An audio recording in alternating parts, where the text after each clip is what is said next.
Assalamualaikum warahmatullahi wabarakatuh. Saya mahasiswa Salati Hukum Garut, Yudhistira Ramadan, dengan NPM 2018-29071. Saya membahas tentang pengajuan tentang peraturan daerah.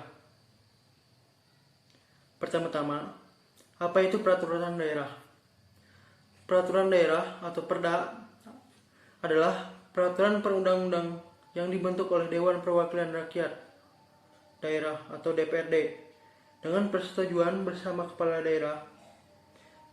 Eksistensi Perda secara tegas dirumuskan dalam Amandemen Undang-Undang Dasar 1945 yang kedua dan dalam Ketetapan MPR nomor 2/MPR/2000 tentang sumber hukum data dan tata urutan peraturan perundang-undangan yang kemudian selanjutnya ditetapkan pula dalam Undang-Undang nomor 10 tahun 2004 tentang pembentukan peraturan perundang-undangan.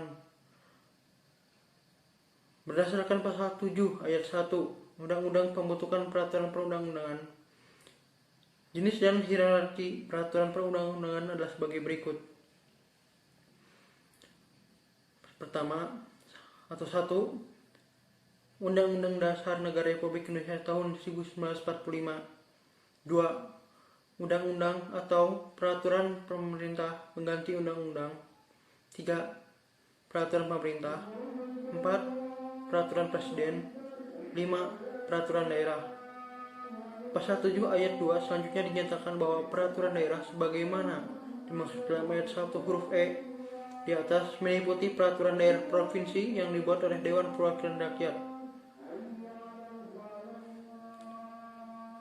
bersama dengan gubernur, peraturan daerah, kabupaten kota, atau dibuat oleh Dewan Perwakilan Rakyat Daerah Kabupaten Kota bersama dengan bupati atau wali kota, dan peraturan desa atau peraturan yang setingkat yang dibuat oleh Badan Perwakilan Desa atau nama lainnya bersama dengan kepala desa atau nama lainnya.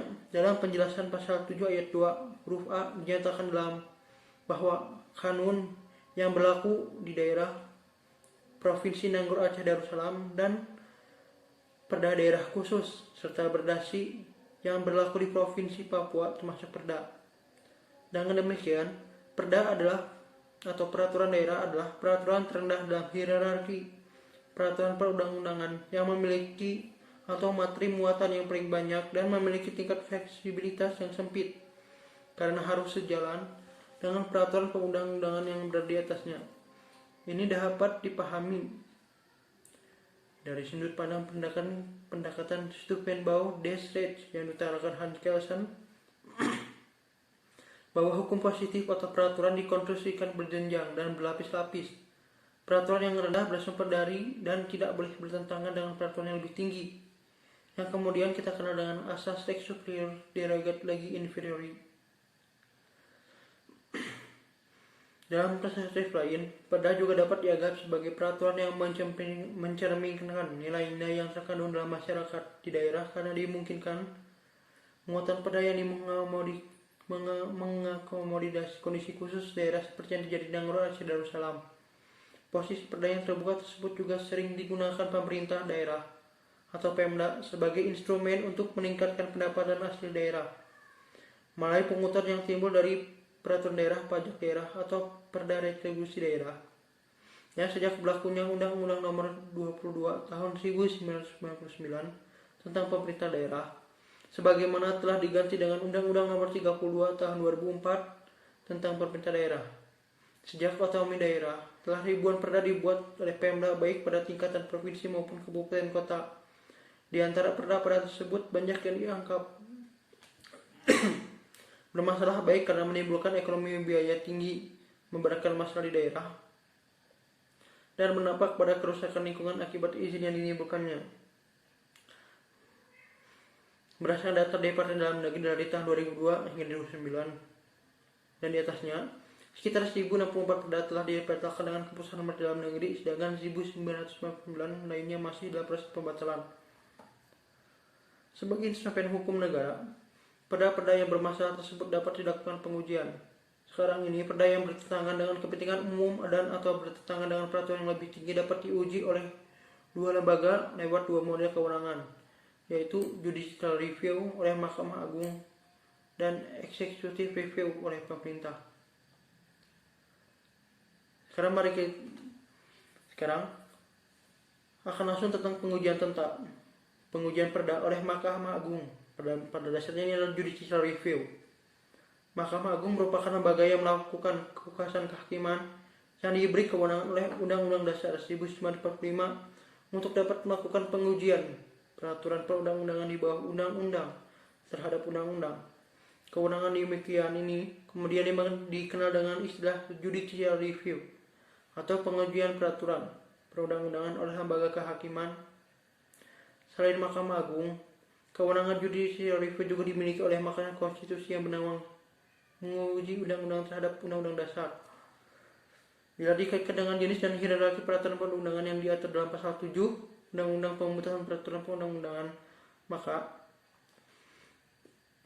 Mahkamah Agung memiliki kewenangan menguji 1. Peraturan pemerintah, 2. Peraturan presiden, dan 3. Peraturan daerah. Landasan hukum kewenangan Mahkamah Agung untuk dapat melakukan pengujian terhadap 3 jenis peraturan di atas terangkum dalam pasal 24A ayat 1 perubahan ketiga Undang-Undang 1945, kemudian pasal 11 ayat 2 huruf B Undang-Undang Nomor 4 Tahun 2004 tentang kekuasaan kehakiman.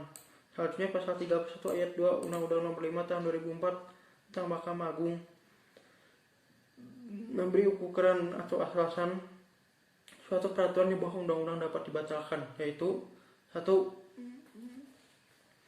Karena bertentangan dengan peraturan perundang-undangan yang lebih tinggi atau aspek materi, atau 2. Pembentukannya tidak memenuhi ketentuan yang berlaku atau aspek formil.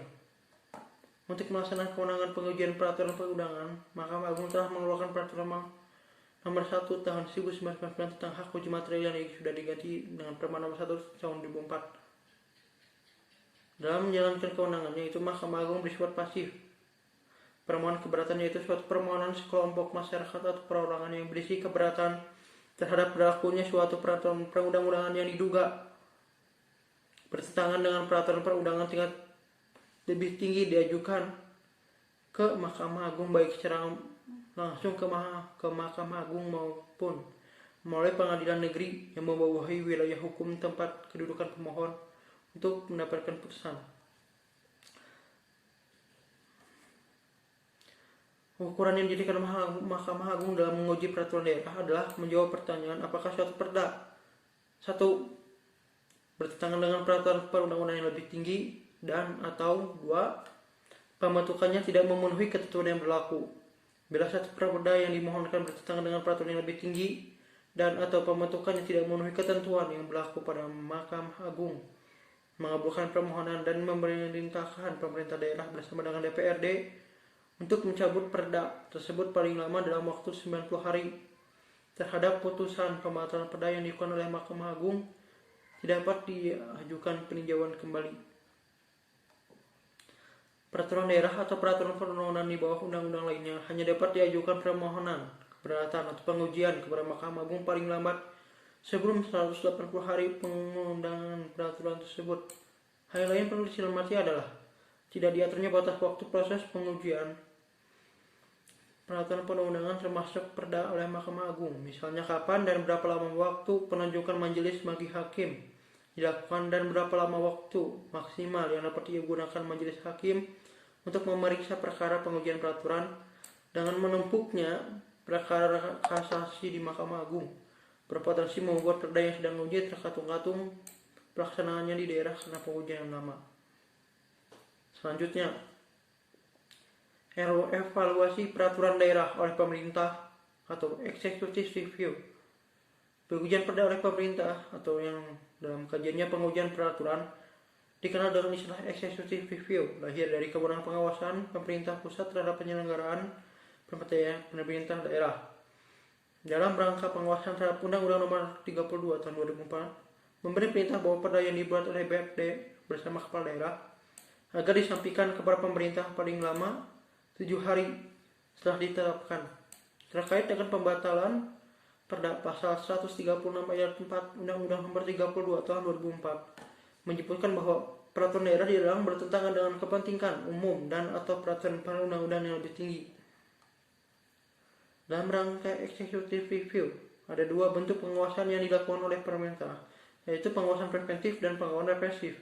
Pengawasan preventif adalah perancangan perda, APBD, pajak daerah, dan represi daerah serta tata ruang kabupaten kota dilakukan oleh gubernur.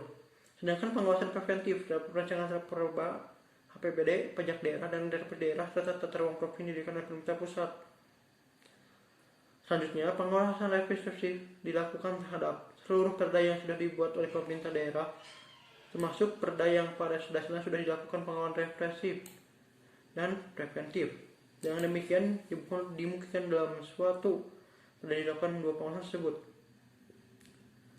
Berbeda dengan judicial review, perda yang dilakukan oleh suatu lembaga kehakiman Mahkamah Agung, executive review perda dalam bentuk pengawasan oleh pemerintah dilakukan oleh beberapa lembaga negara departemen, yaitu Departemen Dalam Negeri, Departemen Keuangan terhadap perda bermuatan keuangan, Kementerian Pekerjaan Umum terhadap perda tata ruang, serta Departemen Sektoral Sumber Daya Alam terhadap perda yang membuatan sumber daya alam.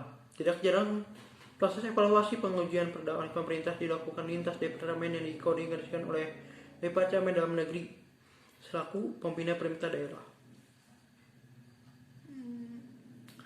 Standar pengujian peraturan daerah oleh pemerintah berbeda dengan standar pengujian perda yang dilakukan oleh Mahkamah Agung. Bila Mahkamah Agung menguji suatu perda atas dasar apakah suatu perda bertentangan atau tidak dengan peraturan yang lebih tinggi dan apakah prosedur pembuatan perda bertentangan dengan peraturan perundang-undangan. Pemerintah melakukan pengujian perda dilakukan dengan tatanan yang lebih luas. Dikatakan lebih luas karena pemerintah menguji peraturan daerah tidak hanya didasarkan pada aturan hukum yang lebih tinggi dari perda, tapi juga didasarkan pada standar kepentingan umum. Kepentingan umum adalah aspek yang bersifat sosiologis daripada legalis, sehingga pengujian terhadap kepentingan umum tergantung pada aspek keberlakuan berbagai macam jenis hukum dan norma sosial ada dalam masyarakat. Penjelasan pasal 136 ayat 4 Undang-Undang Nomor 32 Tahun 2004 disebutkan bahwa yang dimaksud dengan bertentangan dengan kepentingan umum dalam ketentuan ini adalah kebijakan yang berakibat terganggunya kerukunan antar warga masyarakat, terganggunya pelayanan umum, dan terganggunya ketentraman atau ketertiban umum, serta kebijakan yang bersifat diskriminatif. Dengan demikian, bertentangan dengan kepentingan umum menjadi standar yang longgar, yang ditafsirkan berdasarkan kekuasaan penafsir.